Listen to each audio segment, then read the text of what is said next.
believe we are sitting down here and recording, but the moment has come. It is that day. So to everybody, welcome on Mods It Still Look Pretty. Woohoo! Oh my god. So whether or not you came here because you saw our promo and you're like, okay, it's juicy, or you're like hating on us and you're like, okay, we need to watch this to pick out something about them, or you're here because you're our family and friends and you don't really have a choice. Yeah. Whatever the reason might be, I think we're so happy to have you here at Sit Still Look Pretty, That's right. our official podcast. And I will start off by telling you guys, like, what is It Still Look Pretty all about? So when we started it, right, we wanted to basically tell people that a woman is more than just a quick gaze, you know? You don't just look at her and just think that that's all there is to her. There's so much more to a woman. And that's the reason why we started Sit Still Look Pretty, because we want to be honest, we want to be real, we want to have hard conversations. And speaking of hard conversations, Priya and I Have plenty of that. yeah. We intend to make episode 1 as real and as honest and as hard as possible by talking about ourselves. But that's about to come. But firstly, I would like to talk about the 4 segments that we have. Right. Okay. So basically, it's time that we break it down for you. You know what exactly you're in store when you listen to Sit Still Look Pretty. The first segment is basically, you know, us just talking about ourselves. No, kidding. That's just for today, I promise. The first segment is just basically like an introduction to the pretty ladies and to just set the tone, introduce the topic of the day so you guys know what you're in for. And then after that, we will move right along into what's trending, which is just to keep you guys updated on what's going on in the world, what's happening. However, for this episode, we decided, you know, we need a bit more time to introduce to you guys what we are all about. So we removed that for today because what's trending is Priya and Priyanka.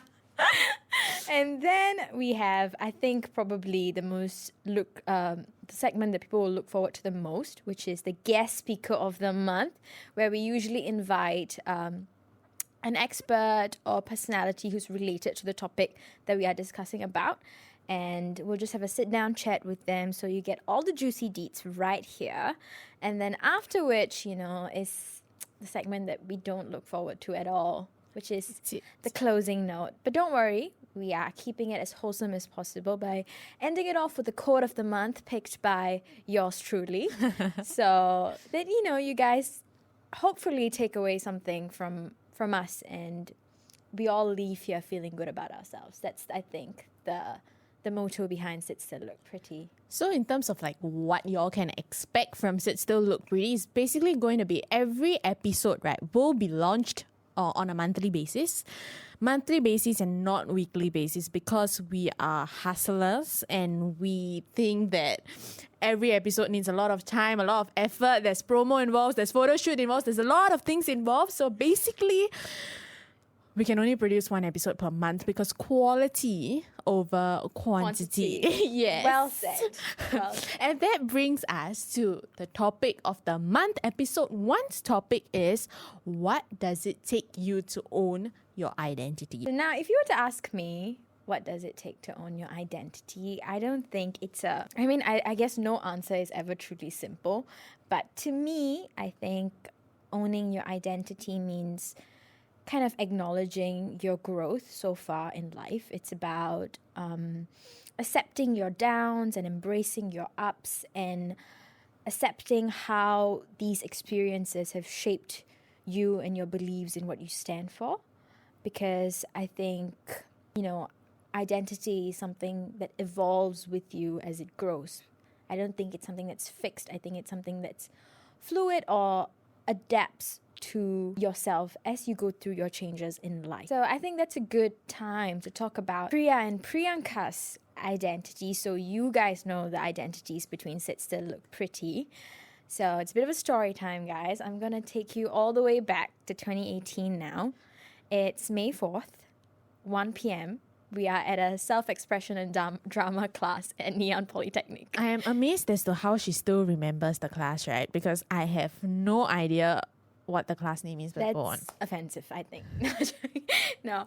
But yeah, it was a self-expression and drama class. And I walk in and I see this girl.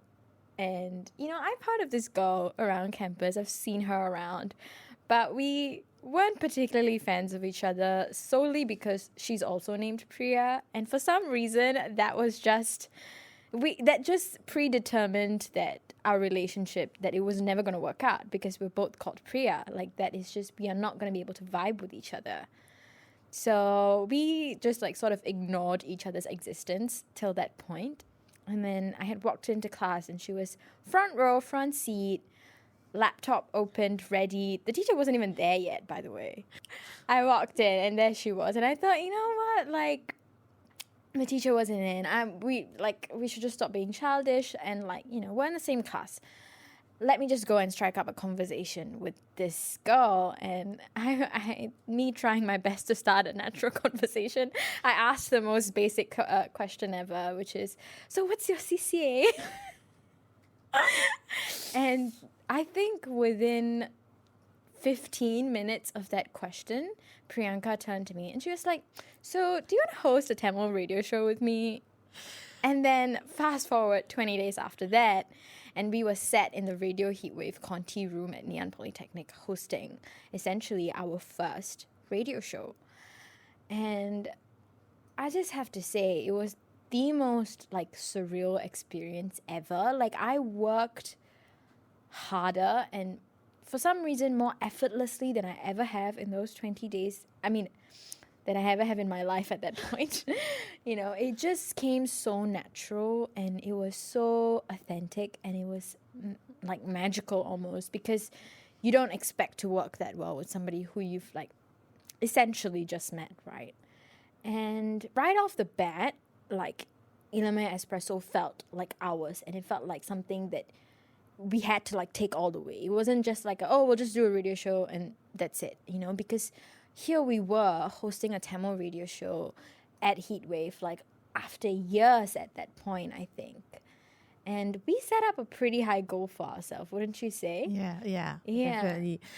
Every single episode, similar to Sit Still Look Pretty, but just the fact that, I won't say nobody does it on Heatwave, but I can definitely put a dollar down and say that definitely nobody does every episode to bring in a guest. I'm very proud to say that me and Priya, it's a CCA and it was but the platform was huge because Radio Heatwave is known for a lot of people who made it out there in the industry. So, but we put up a challenge for ourselves that every episode we'll have one guest speaker, and till today I don't know how we put through. Yeah, and considering because we were from mass comm, so we decided that our guests will be more curated towards media personalities in the Tamil media industry. So so we brought on actors, actresses, producers, directors, writers. And as I'm saying these things out, I'm realizing how wild and crazy we were to, set such a goal for ourselves. And not only that, and to just carry it out each week, mind you. But I just remember us having the most fun. We would always set a day where we would sit down to script and plan, and I looked forward to those days the most. Same. It brought me genuine joy, and we just literally would go on air and do anything we want to do within the restrictions, of course. We weren't rule breakers, we were good girls. And and we just had a whole lot of fun, and we were these two hyperactive, energized, goofballs. And I think all the guests that we invited sort of felt that energy and were comfortable, hopefully. Yeah, if we may say so. But yeah, I think it made them comfortable, we were comfortable, we just had a blast every show. And I think we were always known as our show was called Ilamai Espresso. Ilamai means youth in Tamil, so it's basically means youth and espresso, which I think describes me and Priyanka perfectly. We are definitely two caffeinated young girls with lots of energy, just going on and on a radio show for 2 hours. Yeah. So it was a blast, and I think that's what people knew us as, these two energized, hyperactive, really fun, outgoing girls. And then eventually that had to come to an end because Hated it when it came to an end. because all good things do, and it was eventually time for us to go for our internship, right? And we were like, you know what? We had the time of our lives, like hosting together. We have to continue this journey, and we decided, okay, we have to intern together. It has to be that way. And then because we had focused our radio show mainly around the Tamil media industry and specifically broadcast media production, we decided that, okay, media production is the way to go. Like it seems interesting, it piques our interest, exactly what it means, but yeah. So we we were like, yeah, let's go for it. And then so we went on to internship under Stardust Story. At this time, I need to also add one more thing. I think a lot of people actually thought that we were going to like intern at radio station. I think it was a super unexpected move that nobody saw it coming. They were like, wait a minute, like you guys were hosting a show, y'all were calling on guests, and then suddenly the next thing we see, your internship is at a production company. That's right. But you know, this is how me and Priya make bold decisions. We just hate every single time, right? Or at least I would say for the time that I knew Priya, I have no idea why. It's always hate in straight and then figure it out from there. Like no idea why production, no? Like no idea at all. Like what's the role of an assistant producer? God knows. But we were just like, this is the way, this is what we have to do. Yeah, so I think it was 2019 March. We just stepped in and it was different. It was a lot, because we had never, like she said, we didn't know what an assistant producer does. We had no idea of how extensively intense this media production world gets. Like, this was like our opening doors, and it was overwhelming for sure. But we enjoyed what we were doing, so we were like, okay, you know what, it's fine, it's something different, so we're gonna have time to like adapt to it. And then we did our first teaser shoot for an upcoming drama series, which was set to air later in the year. And oh my god, I think that was like a midlife crisis for me and Priyanka, because we went back home after the shoot that day and we were like, we love this so much, but I don't think we can do this.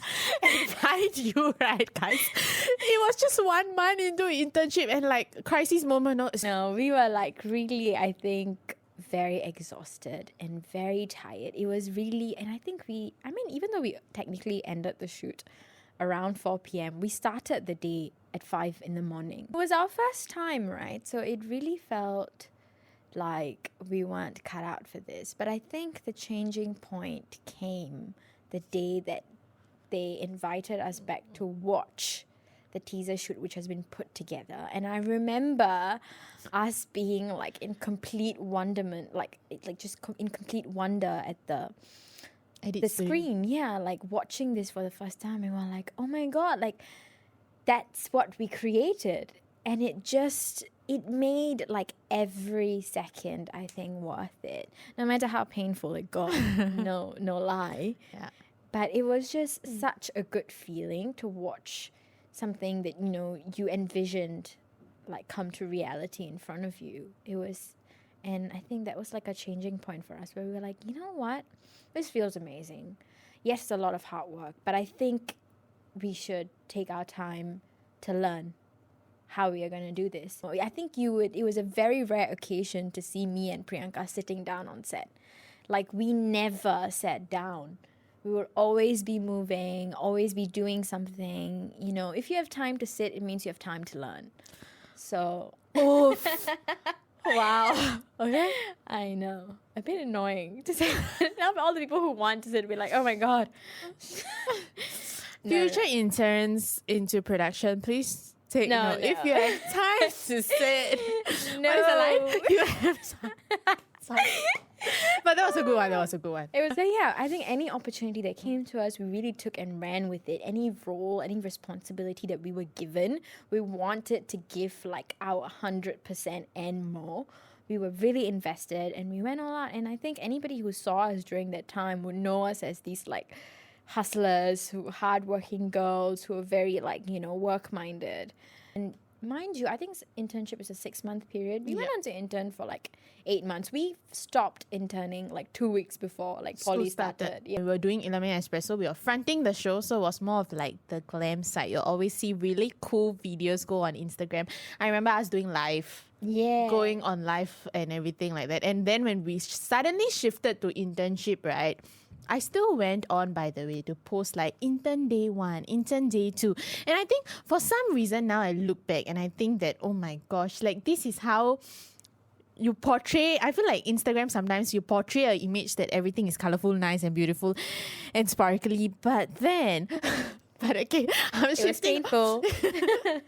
So with everything said, right, we did have like bad days, good days, and like very tiring days during internship. But basically, once we ended, long story short, right, when we headed back to school, I would say that we felt like we had the best of both worlds. Yeah. And we were willing to push ourselves in a completely different direction.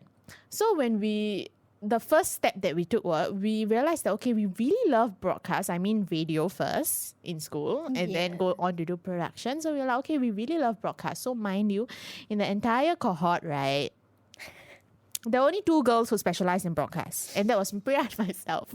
And I remember time to time people always coming up to us and being like, Priya and Priyanka, like, are you okay? Do you all regret your decision? And I would always Crazy. yeah.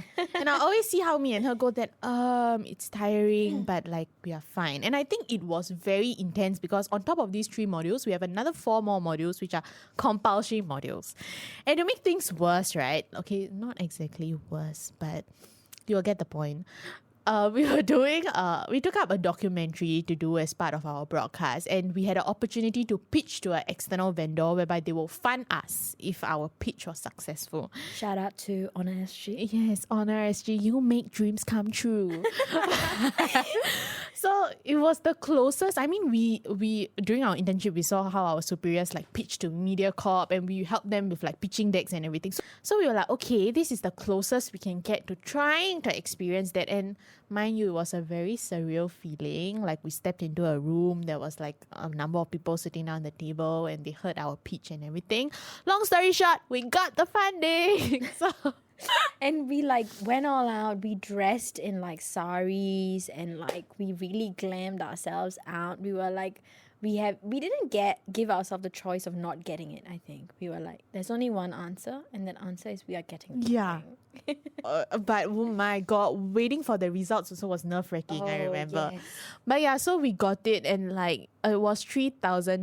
I remember at that point of time I was thinking actually very little money. But now I look back, and like now that we're doing our own things, I kind of realized that even if it's $100, right, it's a lot of money that can be used. So like, do not take funding for granted. Once again, Honor SG, thank you so much.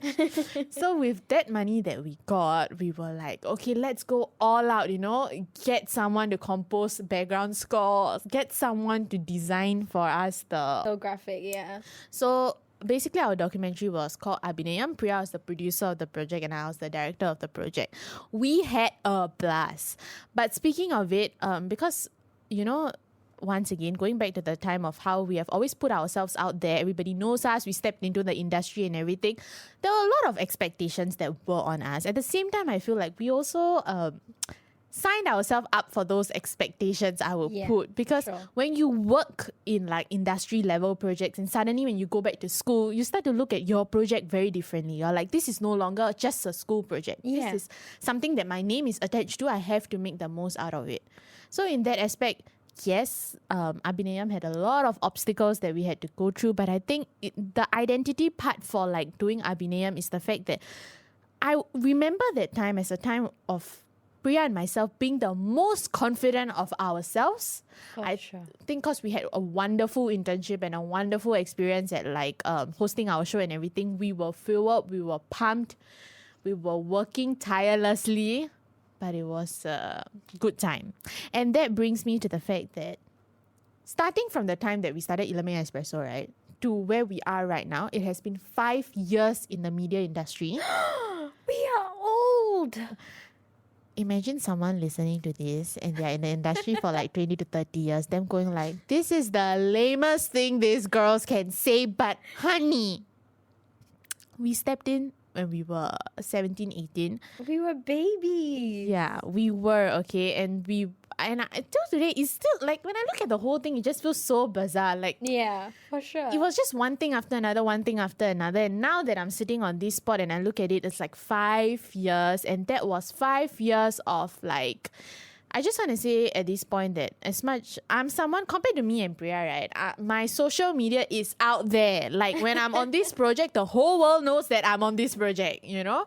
But as someone who always puts it out there, I think when I have rough patches, rough day, difficult days, I don't post it. And I want to say at this point that someone who advocates being authentic, I don't post it because there's already so much of negativity in the world. I don't want to add on to it. But that goes without saying that it's a lot of hard work. It's a lot of nights that like we have cried. A lot of times that we have lost ourselves. And I think with Sit Still Look Pretty, the first episode itself, I want it to be something that we want to acknowledge that there were moments we felt like giving up. We felt like walking away. And I don't know how we came until this point. But here we are. Yeah, but here we are. So speaking of that, I would say that if you ask me what is the moment that is closest to my heart in these 5 years, right? A little small story time. I would date it back to the first official project we were handed over in internship. It's called Okay Kanmani. It was a Facebook Live Concert. and Oh it's my huge, God. okay? Because it's live. Like, we don't even know the role of an assistant producer, and you put us to run a live program. Interesting. But like us being us, we were like all out, you know. We had amazing superiors who told us this is exactly what they expected out of us. We did it.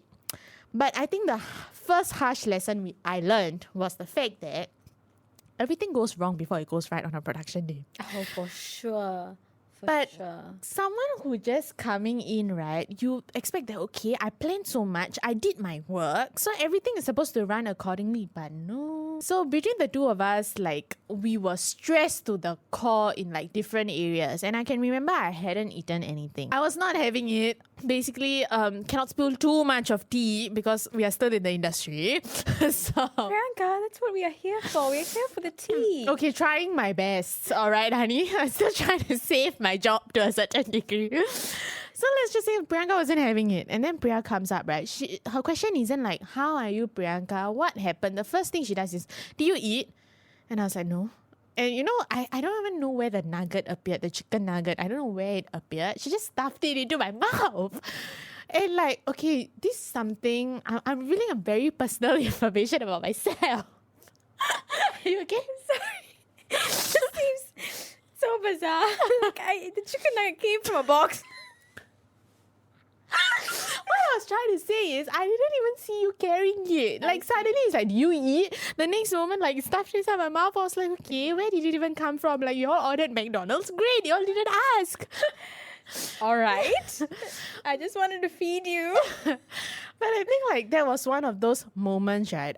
And yeah, back to the fact that if you know something very personal about me is, food is my first love in life. Like, and the fact that she fed me food, she has already attained a position in my heart that cannot be replaced. So that night I went back home. I'm someone who will have reflection time, 5 minutes of reflection time before Priyanka goes to sleep. And this was the thing that came up in my head. And I remember my eyes getting so teary because I was like, oh my gosh, like, it was such a pressure cooker environment. Nobody bothered to check on one another whether they have eaten, not blaming anyone here.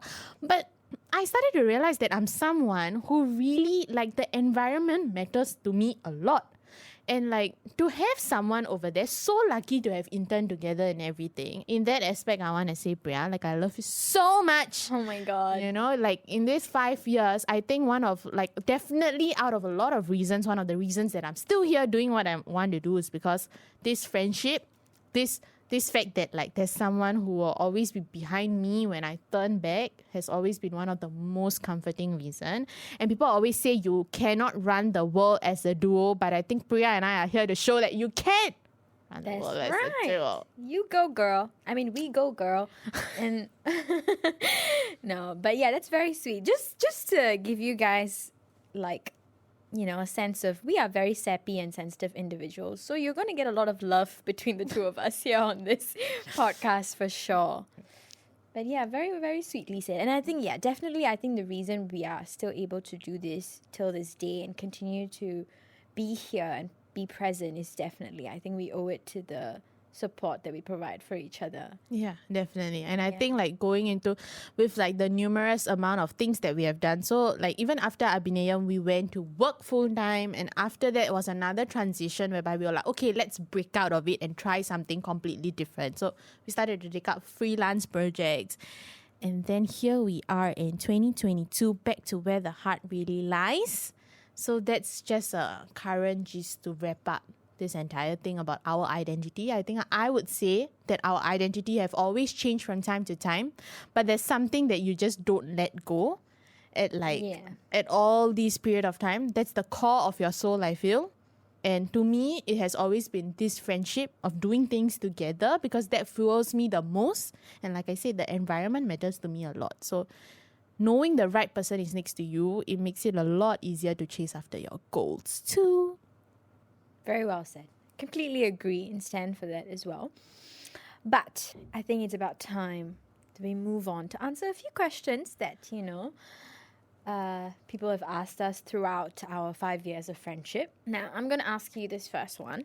And it says, how do your parents deal with the odd working hours? Now, when I say odd, I mean like odd. I mean like we would go to work at like 10 a.m., go back home at 4 a.m., go to sleep for 3 to 4 hours, wake up, and then go back to work the next day. And also, mind you, we come from an Indian household. Just letting you know. Correct. So brown girl's problem, and I feel like even it's quite cute, because until today when we work on projects, right, like we have our directors, like producers, EPs, all always going like, are you sure you're okay to go back home at 4, because today will be a late day? And we're like, yeah, we are sure. But to begin with, I would say that to answer this question, that it has never been easy. Of course, when you step inside here, it's not like what Priya said, Indian household, no, they don't just tell you that you can go and stay out late until 4, 5 a.m. But I think it's really the fact that the job requires such. It's not a 8 to 5 kind of a job here. And I'm not even complaining about it, because I hate 8 to 5 job. You'll never see Priyanka sit down at an 8 to 5 job. No, I'm manifesting this to the world. I will never sit down in an 8 to 5 job. I really love to control my whole day and have the whole time and stuff like that. And I think to a certain degree, I want to admit that people at home, they do know about it. Truth be told, the production side of things really requires this, because you're the first to report to the set and you're the last to go back home. Yeah. So there's really no way out of this. Your parents just have to deal with it, okay? That's it. I've answered the question. Yeah. So stop asking us, are your parents okay with it? They don't have a choice. I want to ask you the next question. Yeah, go ahead. Because this question, right, is real tea right now, okay? The amount of times this has appeared on DMs, the amount of time people have asked us separately. So you are going to answer this once for all and it will stop. I don't know if it'll stop, but sure, we can try. Have you had a fallout with Priyanka? Has Priyanka had a fallout with you? Oh, of course. I mean, people came here for the tea, and I have to give it to them. But there was a time, when you work in the production field, okay, emotions run high. Like I said, on set, you probably haven't eaten in 10 hours. You're exhausted, you're tired. And there was a day. Oh, no. There was a day which, emotions were high and people were stressed, and Priyanka, the day ended and Priyanka left to go back to hall, which is not a weird thing to say, but she left by herself, which also might not seem odd, except the fact that she's never done that before, because we would always go home together.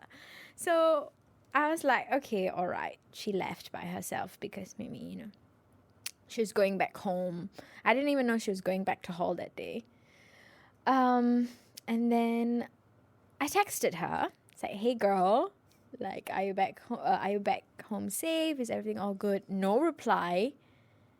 And mind you, as much as I'm a bad texter, Priyanka is relatively a good texter and especially when it comes to me, because I'm me, I get instant replies, right? And there was just nothing. I woke up the next morning, still nothing. And I was like, you know what? I'm not having this. This does not work for me. So I just took a cab and I went straight to her house. I was like, and her dear sweet mum, who I love so, so much, she opened up the door for me. Thank you so much, Auntie. I owe it to you. Shout out. She opened up the door for me. She looked at me and she knew. I just saw it in her eyes. She was like, Priya, good move. That's what she was communicating to me through her eyes. And then I went to her room and there Priyanka sat there vigorously texting somebody, you know. And I was like, so Priyanka, is this it now? Are you like breaking up with me? Is that what it is? And yeah, just laid it all. I don't know what you thought in that moment when you saw me, but I think I spelled it out clearly how much this friendship means to me. I mean, of course, if she had requested space, I would have given it to her. I wouldn't have hounded her in any way.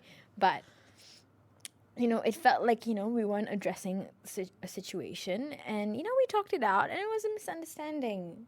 And which is most cases when it comes to, like, problems, right? Because you're obviously both parties, like, care for each other and they're upset with each other.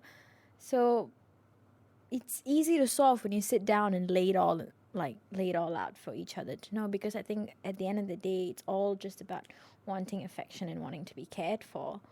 So yeah, we talked it out. It was all good. So yeah, I don't think we've ever had a fallout, but we came like slightly close to one. Tension, everybody. Yeah. It was tension. Yeah. But like I said, we're pretty perfect. So yeah, it was all good. And I think like that was one of the things that also taught us, right, the importance of open communication. Like Yeah. at least it was a very huge lesson for myself, especially because I realized I do this thing whereby when I'm very upset and I get very angry, I shun away. And it's not because of like there's arrogance to it or anything like that, or I think I am right, because I'm someone who values my words so much. I just don't want to like look at you or look at someone who I'm angry and say the wrong things and regret that, hey, why did I say these things to this person? So to be very honest, that day when I went back home and I wasn't replying was because I was so upset, and like writing to you something like that would be very heartbreaking for me. So I was like, okay, like just cool down until like if it takes 2 or 3 days to cool down, we'll cool down before we have the conversation. But I would take this opportunity to say once again, because Priya established we are sensitive. What's the other word you use? Sappy. Oh my God. So I'll take this moment to say that thank you so much for like coming to my doorstep and appearing there and like not even being defensive. You're like, okay, tell me what's your side of the story. Let me understand. I think Yeah. a heart of gold. I did not pay her to say that, guys. This is authentic friendship, right? Yeah, but I think, I think the secret or the magic behind our friendship is that we get very vulnerable in front of each other. And I think the other party always makes, like, it always feels like it's a safe environment when we are together, you know? And I think with that as your foundation, you know, nothing can break you. Touch wood. Yeah. Okay. So, all right. Next question coming up right for you. All right. Someone or a group of people that you want to thank so far. I think we are going to save the thank you to people we have worked with, collaborated with, met, because of the fact I'm saying this is because we have always been people who say our thank yous and sorries and everything in person, in messages. So it has all went out. People do not Come take for this us. opportunity and come for us and be like, how dare you?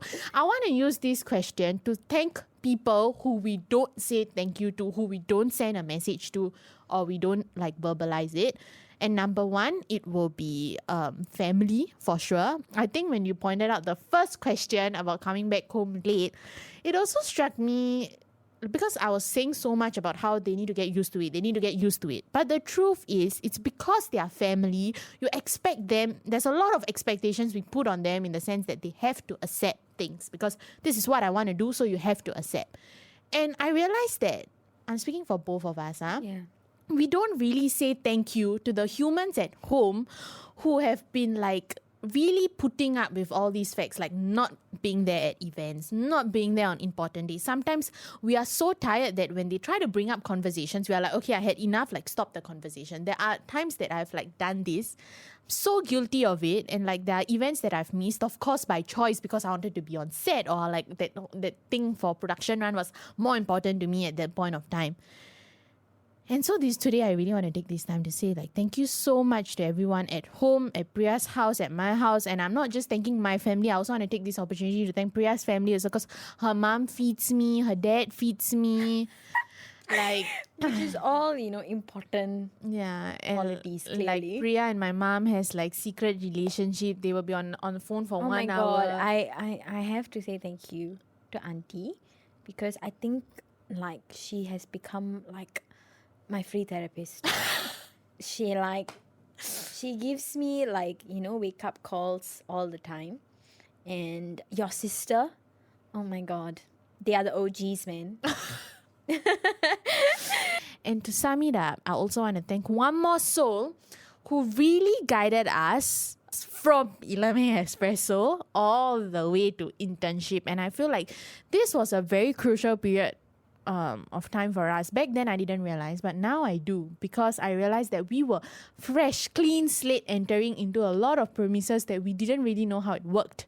So in that aspect, someone who know how to put it to us, at the same time warned us like at the correct time, and he would never object anything that we want to do. Instead, he would just remind us, to put it blatantly, it's more of like, this is the sea and this is the sand. You know that when you come to the shore, there are people waiting for you. But when you're at the sea, just be careful, is what he would like somehow try to hint to us. And I really think that I couldn't have asked for a better teacher in charge for Ilame Espresso. For sure. Couldn't have asked for a better supervisor for our internship. Thank you so much, Mr. Yoka, for like never got to thank you also once again. Yeah. It always like hits me like from my... He's the foundation, I think, of what me and Priyanka started. Yeah. And we couldn't have, like she said, couldn't have asked for a better like guidance counselor than him. Yeah. Okay, now I really have to say this, because you've been throwing me all these questions and people are going to come after me. So to make it fair, people need to come after you, Priya. So the next question that... We are friends, right? But okay, these are questions that you guys have been dying and have been asking us, and we are just coming out in the open and addressing all these things. So just know we are risking a certain part of our professional jobs, right? Yeah? But okay, Priya, favorite male and female artists for you from all the people we have worked with, of course. So Mediacorp Vasantham artists. Oh, Go my ahead. God. Okay, first one is someone who technically we didn't work with. She was actually a guest on our radio show. Until this day, we talk about her. And it's the one and only Vighneshwari Se. I love you so much. She is such a doll, I have to say. She is so genuine and like the most like adorable person you'll ever meet. Like I think the entire like radio show, like we were all teeth. Like we couldn't stop smiling. Her energy is very like contagious. And she was just so genuine, and she's kind and just humble, and it's just, I truly wish we get to like work with her in the future. But yeah, even when we started the show, like when we had like put out like our promos and everything, like one of the few people to comment and like congratulate us and wish us the best, like after all these years, like you said, that was 4 years ago. So yeah, such a genuine soul. So like shout out to Vighneshwari Se. We love you. And now, after that, I think you know exactly who I'm going to say, Priyanka. This is for male artists. Yes. Yes, I know. Okay. I mean, we have to give it to none other than Mr. Jabuddin Farooq for sure. Mr. Urban. Yes. I mean, I cannot like sum up Jabu's character in like one word, but if I could, he's just bloody charming, isn't he? Like, it's very hard to not like Jabu, I think. I mean, not to say he's like, he roasts us any chance he gets, by the way. Like, anytime on set, if there's an opportunity. This is some tea really going out there, guys. So, any opportunity he has to, like, roast me or Priyanka, he will take it. But I mean, all the more love to him. He's so, I think at the end of the day, he's still such a kind and genuine person. And also, like, huge fans of his acting. Definitely agree with you in the fact that nobody could have pulled off Urvan other than, I think, Jabu. Yeah. And I mean, again, also somebody that we really hope to work with in the future for sure. Shout out, Jabu. Sarangi. Oh yeah, Sarangi. We always say this to him on set, and we will always ask him to say it back. And for some reason, he always does. Sarangi, Jabu. Yeah. Okay. All right. Time for me to lay it back on you. Oh my god, this is the final, okay? Yeah, easy question though. Alright. Favorite project? No. Okay. I'm going to go with the fact that because it has always been a huge dream of mine to work on one MediaCorp Vasantham drama series, okay? And I don't know why, when we started off internship, we were working towards completing a drama series. But I'm so excited for where this is going. Please save my job for me. Oh, don't worry. They're always looking for someone. It's fine. The level of confidence Priya has. But okay, moving on, right? So basically, by the time internship ended, right, I was very disappointed because we had to go back to school, and like that's when they started filming the drama series. So we left with a very heavy heart. Precisely why 6 months became 8 months, because we didn't want to leave. You know, they were like, y'all can go, but we're like, no. He passed. And then the worst thing is, when we went back to work full time, the same thing happened because of COVID. The timeline got pushed back again, and we couldn't make it to do another drama series. So our first official drama series together was Woodhaven, and my oh my, always a favorite. And I think, you know, it's one of those things where you feel like it's magic and it can't be recreated back again. So thankful for the opportunity. I think we had a wonderful production team, a wonderful directorial team. The artists were perfect, and like Woodhaven was magic. It's always magic to us. And I feel like when you watch the thing on TV, you are like, my gosh, it looks phenomenal. And I really have to say at this point that something that it really speaks a lot to people who are working behind, especially, and I only realized this once I took the back seat, was the fact that, you know, when people come up to you, like when you go for family gatherings, and like, the drama is so nice, like what's coming up next, like all these things, and I started to hear, I was like, my oh my, like the expectations go up. Yeah. You start like working even harder and stuff like that. But like Woodhaven, always a drama series that will be very close to both Priya and my heart. I think it was magic. Unforgettable. Yeah, it was really magic. And I have to quote one more, okay? One more. You must save me this. Just one more. Okay, favorite project. Alright. I'm going to say the very first official project we worked on, which is Okay Kanmani Facebook Live. Oh. Once again, another dream to always do a live show, the closest we could get. And I would always say that at that point of time, we don't even know the role of assistant producer. But I remember Priya sitting down on the panel. Oh, yeah, because I think they needed someone to be like a visual mixer. Like, just press a button so the names come out. So this, like, for the supers, and like, yeah, I was like stunned because, you know, that wasn't the role that I signed up for. But my director was just like, just sit down, press the button. I was like, okay. So like magical, because that was like really like, you know, and I told you it was like a bad day that was going on there, a lot of screw up and mess up, like oh my gosh, like favorite project, amazing superiors once again. So like these two projects, right, no matter how I look at it, it's always like forever in the heart. You can't erase it away. For sure. Yes. Are you getting a tattoo? Yeah, sure. It's like Woodhaven. Okay, Kanmani. All right, talked enough about ourselves at this point. I think people are like, enough, guys. Yeah, enough tea. Yeah. Move on. Now, I'm about to introduce to you who we have here on Sit Still Look Pretty today, and that is none other than Miss Vithya Subramaniam. Welcome, Vithya. Hi. I'm trying very hard to sit still. No pressure to sit still at all. even though we are called Sit Still Look Pretty. Who is Vithya, you ask? She is a doctorate student in anthropology at the University of Oxford. Amazing. Already. She's currently back home in Singapore on her fieldwork. Her project studies the work of materiality in the making, authorising and perpetuating of Indian-ness in Singapore. Concurrently, she has also developed several projects that evoke the work of objects in making representations and that challenge the institution of the museum. She writes plays, reviews of theatre, and responses to dramatic performances and films as well. Amazing. Is there anything that you haven't done at this point? If you ask my mother, I'm sure she'll say several. I haven't washed the dishes. Haven't done a load of laundry. Of course. All important things What as well. else?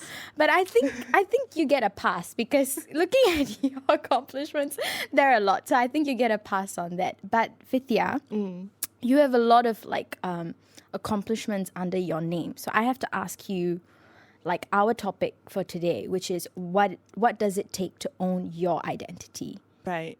So see, for me, I find identity easy in the sense that it is, because I accept that it's social, it's unfixed, and it's very contextual. So when you say someone asks me who is Vithya, my question is who is this someone and in what context are they asking? Right? And then the answer comes in relation to that context, in relation to that person. Connecting yourself with the person you're speaking with, or even if it's a group of people, it's connecting yourself with that group. So even before you start telling the person who you are, you've already got conceived notions of what that person thinks of you, right? And then what you say in response is a attempt to either address, redress, correct what you think they think of you. See, that's what I mean by relational, right? And I guess that's why it's fun. I agree. And we're definitely going to ask you more questions. Joy. Just made All me right. very curious about this thing that I have been wanting to ask you about. Since when? Since like 10 minutes ago. No. Because when we were looking up at your profile and everything, I was like, wow, she studied at the University of Oxford. How did this opportunity land on you and how has it been so far for you? Oh God, it was not an opportunity. So after my master's degree, which incidentally was in New York, at Columbia, I was applying to PhD programs for 4 years before I got into Oxford. And even getting into Oxford, I was on the wait list. So I wasn't first round admission. I was on the wait list, and then pretty late. So in June, they offered me the spot. And the term in Oxford starts in October. So what is that, like 4 months? Pretty much pack up your life, get your tickets, get your visa, and go in 4 months, because that's what I've been waiting for 4 years. So it doesn't just fall from the sky. You try and try again, and you persist. And you spend a lot of money because these things are expensive.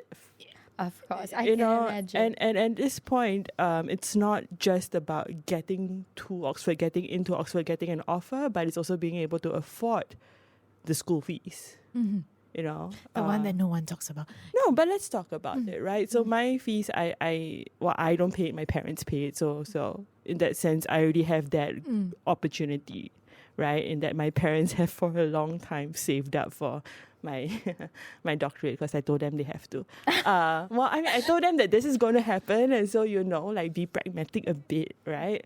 And so they did. Yeah. So it's the confluence of persistence, opportunity, I guess, with the offer letter coming in, and funds. Because the scholarships on offer are very limited, and the scholarships on offer to Singaporean students are very limited, especially if you're going to study in the UK or even US. How was the transition like for you? The transition to Oxford was not weird because I've done it before, right? Going to New York for masters. I think in that moment for me it was just like, oh, finally. It's like the wait So is finally, yeah, I've been waiting forever. I know how to pack a bag. I can do it really quickly. But was it, once you were there, did it just match up to all the expectations that you had built for that 4 years? Look, Oxford, the town, is gorgeous. Oh. Okay, it I is bet. everything you think a fancy school looks like, plus homelessness, plus pigeons, plus tourists, so many tourists, because it's like Harry Potter down, whatever. Yeah, so many people tell me, oh, you're going to Harry Potter school? I'm like, no, I'm going to Oxford. Different. Tolkien was here. That's more exciting. Anyway, so yes and no, right? So the library is gorgeous, but also like dowdy. As in the Wi-Fi connection is so bad. This is a constant complaint. Okay, it's just the Wi-Fi connection Around the world, it's a problem. in the library, in the beautiful library, is very bad. So how do you actually get work done? And then the streets are in a way ultra realistic, right? Because you have all these really rich kids, fancy kids going off to Oxford. But homelessness is rampant in that small town. So it's real lah. But it's right next to the Thames, and I love rivers. And there are lots of wild horses. I mean, they're not wild, as in they belong to people, and then they just kind of like graze in the fields next to the next to the river. So it's pretty, but it's also real. Okay, but another thing I want to ask you is your journey into anthropology. Like, how did it first start? Like, when did you catch yourself like getting inspired? So I guess in a way I started doing anthropology not even knowing that such a thing exists. As an undergrad, I majored in South Asian studies and in political science, right? Thinking that I was interested in politics, but actually I'm just interested in drama. Hence South Asian studies. Yeah, the right show, by the way. Yeah. And the political science approach is not the same as studying the political, you know. It's got a different kind of approach. So basically what I'm trying to say is that a lot of my undergrad was just doing modules that I thought sounded interesting. For like the first 2 years of undergrad, I was very interested in elections, because elections are so drama, right? And because I was a South Asian major, it was Indian elections particularly, which is ultra drama. Yes. You know, it's like the top notch, more masala than you can ever imagine. But what I did not realize then is that what I was paying attention to were cultural elements, right? And the way these cultural elements were used by politicians, right, to leverage on a certain kind of social meaning that the electorate, so the public, understood, held dear, or were made to hold dear, you know. So I was just interested in these kind of things without knowing that, right, this focus or this interest in meaning is what is anthropology. Until I realized that one of my professors in South Asian studies was an anthropologist by training, and that was my first encounter with the term anthropology at all. Then that brings me to the next question of, why did you narrow down specifically to study the Indian-ness in Singapore? COVID. So let me tell you, I went into Oxford with this grand proposal to work on Punjab across India and Pakistan, because Punjab is one of those regions that got split during partition, right? So there's an Indian Punjab and there's a Pakistani Punjab. And to ask how these pieces of land make sense to the two groups of citizens, and how do these two groups of citizens understand territoriality, understand nation-state claims, understand borders, right? Because I told you I like drama, right? So I had to pick like the most dramatic border ever. So that was the plan going in. And then COVID strikes, and in order to study borders, my method was going to involve a lot of crossing the border, a lot of going very close to the border, a lot of talking to people in public spaces, like at monuments, in big temples, in museums. And all these sorts of everyday practices were curtailed, obviously, by the pandemic, right? So method gone, health and safety concerns gone out the window. Did not want to sit around and wait for the pandemic to like resolve itself, and looking back, thank God I didn't. Yeah. So very quickly just changed tracks, and this topic that I work on now on materialities of Singaporean Indian-ness was just some random thing that I spoke to my dance supervisor about. because I had to apply for something else and we needed to like submit a second idea, so we just like made up an idea and submitted it. But in talking to him, and this was the late Prof. Marcus Banks, I say late because he's passed now, we were like, oh, actually this is a really good idea, I should work on it at some point, right? And then 3 months later, we were like, okay, looks like it's time to switch. This educational route Yeah. of yours, right? I want to ask you, what does like your field work pertain in terms of like in Singapore? So twofold, though threefold perhaps. So one is archival. That's like easy. I think everybody does some bit of archival lah. The second major thing is workshops. So very focused workshops with a group of self-identified Singaporean Indians. Walk them through a series of activities where we kind of like notice. So these are all activities to help people notice the objects in their lives and the way these objects like show up in everyday life, how these objects kind of maybe cause tension. Just how they flare up. Basically, that's the image in my head, how they flare up. So that's one, the workshops. And then the second one is a bunch of interviews. I am trying to do walking interviews, but so far, so many of my participants like invite me to their house and then we just don't walk very much. We just sit at the dining table and eat, which is also fine because food is another big, big category of objects. So yeah, walking, talking, workshopping. I want to say one more thing, if I may, about education, right? And I know the name Oxford is real fancy. As is Columbia, if I can just dump that on, right?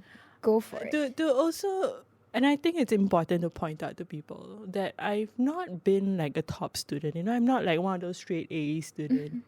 And the reason I say that, it's not humble brag. It's to say that academia as a route, academia as not a lifestyle choice, but like a career, requires something beyond grades. Academia is a pursuit of questions, a love for thinking, maybe thinking too much, perhaps. But it's a different kind of brain and a different kind of personality than just a simple straight A student. Yeah, I mean, I'm not saying that my grades were shit. Sorry, can I say that word? Yeah. Okay. My grades were not terrible. I in primary 4 did get a book prize for science. Whoa. Humble brag. Right there. But that's science lah. I never continued with science. But that's also to tell you that was the last time I got a book award. Yeah, but so if anyone's interested in an academic life, yes, you have to have the grades, but you don't even have to be a Dean's Lister. You do not have to be a first class honours. I only have a second upper in undergrad. So yeah, it's about focus. Now you have motivated me to come up with one more question that you need to give me a chance for. The thing is, a lot of us, or at least for myself, like I will speak, or I feel like the upcoming generation, the hustle culture is out there. And then sometimes when your grades don't reflect your amount of hard work, then the question back to you is, how do you keep yourself going then? Yeah, I mean, there have been times where I've been like a bit upset with the grades and I even asked the prof about it. Yeah, I've been that person. But for me, it's not like, why did I not get an A? But like, why are you not seeing my argument that I thought was good and solid? Like, where's the flaw in this argument? So, my favorite part was writing the assignment, because I'll get so excited about the point I want to make that I'm excited to write it out and like flesh it out. And then when I get the paper back, of course I'm looking at the grade. I'm not like, crazy. I'm looking at the grade, but more than that, I'm looking at the comments, right? I'm looking to see whether the reader, the lecturer, the tutor got my point. So I guess that's what drives me. It's the thought and engaging that thought. Moving on to some of your projects that you've done so far, I'm just going to name 4 here. And let me just give a brief description. First, we have Take Out Footsteps, which is a conceptualized and produced this bilingual audio tour of Little India's food production, consumption, memories, and histories. Then we have Tamarachi, a digital museum created and curated through participatory workshops with Singaporean Tamil women. And then we have Rasane, an invitation to appreciate, play script done for this online theatrical performance. And then we have the Migrant Workers Community Museum, which you were a part of, a transient museum mounted in collaboration with migrant worker curators. I have to ask you, which of these works would you consider as the one that you identified with the most? The answer, Tamlaji. Because it was a confluence of several things that I have enjoyed and continue to enjoy now. One is the museum. So museum as a form is something I keep going back to. I really like thinking of museums as a form because it's where we first think of when we think objects, right? It's where we think of like representational objects or even objects that are meant to speak for a community. We think of the museum. Okay, so museum as a form is front and center with Tamlaji. And then because it was created through workshops, participatory workshops, right? I think that's what we called it. Yeah. And the idea of not just making something out of my own head, but asking the community after whom this is about, right? So the Singaporean Tamil women, asking them what they think of that label, what they think should go into the museum. That was also really important to me, both in terms of anthropological practice, but also in terms of like museum practice, I would say. So and just having that conversation, right? And I mean, my friends and I have conversations like this quite often, and then the workshops are just structured ways of having that conversation with people who I would otherwise never meet in life, I think, or never have like those many hours to chat with. Is there a specific interaction during these workshops that like stood out to you? You know, I had several participants in there who said that maybe the first time or like the few times in which they were really comfortable and felt like in ownership of their Tamil identity, because this particular bunch of participants are not Tamil speakers. Some of them are not Hindu. Right, and so they feel already marginalized in what the general perception of being Tamil in Singapore means. You know, and I remember one particular kind of comment was how the kind of the call to participate went out, and the word Tamlaji was written in English script. Yeah. Right, and they said that was so nice to see because this is a term they resonate with, but they cannot read the Tamil script, right? And they don't resonate with the Tamil script, but they resonate with the word. That they can read it in English. So you know, that sort of interaction, to hear that was really good because that's also a position that I somewhat hold because, I mean, I understand Tamil, I don't speak it very well. All through school, I took Mandarin. So, yeah, I'm in the same position. So are you No, I'm fluent? terrible at Mandarin. No, okay. Unless you ask the Cai Peng auntie, then she'll think my Chinese very good. I should add extra. So is that the reason? Is that the reason I took Chinese? So I get extra rice in my Cai Peng store. Okay, now I think Priyanka has been like dying to ask you a few questions as a up and coming writer, I would say. Of which, as my friend Priya doesn't have a choice but to say the fact that I'm an up and coming writer, but we have a long way to go. Everyone is always up and coming, right? No one's really, unless you sit down. Unless you sit down and sit still and sit pretty. This is going to go out so much on the promo. But okay, moving on to the fact that I saw that you have a lot of works that you usually write for and stuff like that, be it like reviews for film. So I want to ask you, right, the ability to like express yourself through words, how has that really helped you to convey your thoughts and your emotions into your work? Maybe not so much feelings, but thoughts and ways of seeing, and a certain excitement about having made this connection between, say, a theory or some other author's kind of thought process and this piece that I'm reviewing. So I made the connection in my head, and I'm very excited to tell someone, and so that's what I'm writing. So it's yes, it is about communicating the thoughts. Less so for me about feelings. Okay, all right. Thank you so much for joining us today. We had a flawless time and we hope you guys did too. I just want to give you the time to, like, if you're looking for participants or anything, how people can reach you or like find you, your socials. Please go ahead. My unsocial socials. I say unsocial because, I mean, honestly, don't try to DM me. I won't answer. No, actually, no. Let me put it this way. If you want to DM me, ask me a specific question or just say hi. But my unsocial socials, and that's why they are unsocial. I'm on Instagram at Straits Settled. As in past tense of straight settlement. Aha. Aha. Yeah, of course. So straight settled, because dah settled. Yeah. All right. Okay, so now we know how to hit Vithya with quality content. Okay, so we want to close the first episode by getting a quote that closely resonates with this month's episode. And the quote is by Diego, the writer behind the pen name Young. He says, they asked her, how do you love yourself well? She answered, make your well-being and healing a top priority. Have the courage to create boundaries that will support your flourishing. Listen closely to your intuition, respect your need for rest, and connect with people who are emotionally mature. Being intentional with your life is loving yourself well.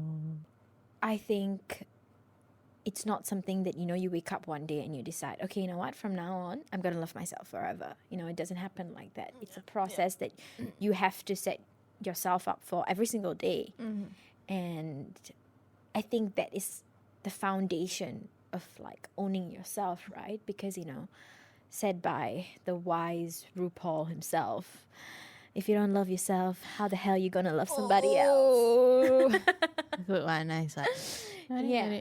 And I think like to close it off, like on my note, I would say that, creating boundaries is something that I always like beat myself up about, because I always feel like, is it a way, like sometimes when I shun myself out from like not replying a text or like not being there for someone, it's like, but now I grow up and I tell myself, no, you're fine, honey. You're just creating boundaries for yourself. And it's important because you're taking care of yourself. At the end of the day, your identity is up for snatch by everybody. The moment you wake up, you face the world, you're putting on a mask. You come back home, like we all hold different identities to different people, right? Like family, friends, your working colleagues, everybody sees you differently. And that's where I feel like boundaries come in. Because sometimes you need to have an inner check with yourself. Sometimes that means not replying to a message. Sometimes that means not showing up at a social event. And we shouldn't be asked to apologize for these kind of moments in our life. It's essential to stay in tune, intact. And with that, I would like to say thank you so much for listening to Priyanka TED Talks. Yes, and unfortunately, it's time for us to wrap it up. Once again, thank you to Vithya for joining us. We hope you had much fun listening to her as we did talking to her. And like she is just, own who you are. She's so unapologetic that we loved her energy. It was amazing. Yes. And it's time to go, guys. Damn it. Okay, all right. We will catch you with another guest and a new cup of tea in the next episode. This has been Priya And Priyanka. on Sit Still Look Pretty, 'cause girl, you're more than a quick gaze.